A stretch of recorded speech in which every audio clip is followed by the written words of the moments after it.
ভাইয়েরা, আজকে মাদেরকে জিজ্ঞেস করা হয় আপনারা কারে ভোট দিবেন, তারা একদম স্বতঃস্ফূর্ত বা বললে আমরা দাঁড়িপাল্লায় ভোট দেবো বা আমাদের যে আরো সঙ্গে 10 দল আছেন তাদের মাধ্যমে।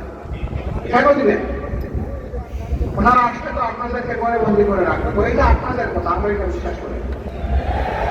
তাইলে দিবেন কেন? যে দিব এই কারণে আমরা বিশ্বাস করি তাদের হাতেই বাংলাদেশ নিরাপদ থাকবে, আমিও নিরাপদ। আপনারা একজন বোনের অভিব্যক্তি দেখেছেন, কেউ তাকে মডেল বলছেন, ওটা বলছেন, সেটা বলছেন।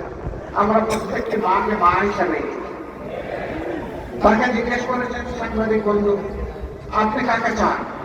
তিনি বলছেন আমি জামাতকে চাই। জামাত আসলে তো আপনি ড্রেস করতে পারবেন না, বলেছে করবো না। বলে তখন তো অন্য ড্রেস করা লাগে, তো করবো।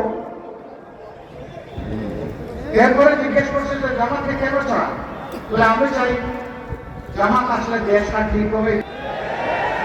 এরপরে বলতেছে জামাতের কোন দিকটা ভালো লাগে? সারা জামাতকেই ভালো। This is reality.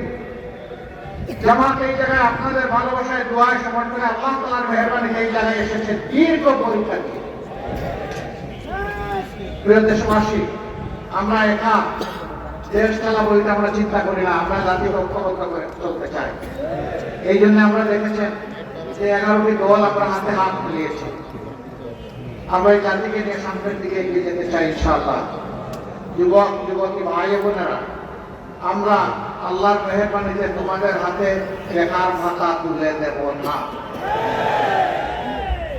তোমাদের হাতে বেকার ভাতা তুলে দিয়ে এই জাতির যুবক যুবতীরা বেকার বিশ্বের দরবারে এই লজ্জাজনক পরিচয় আমরা দিতে চাই না। বরং তোমরা আমাদের কলিজার টুকরা মুখের ঘর, আমরা তোমাদেরকে দক্ষ জনবল হিসাবে গড়ে তোলার জন্য যা দরকার তাই করো। এরপরে তোমাদের হাতে হাতে সম্মানের কাজকে আমরা তুলে দেব।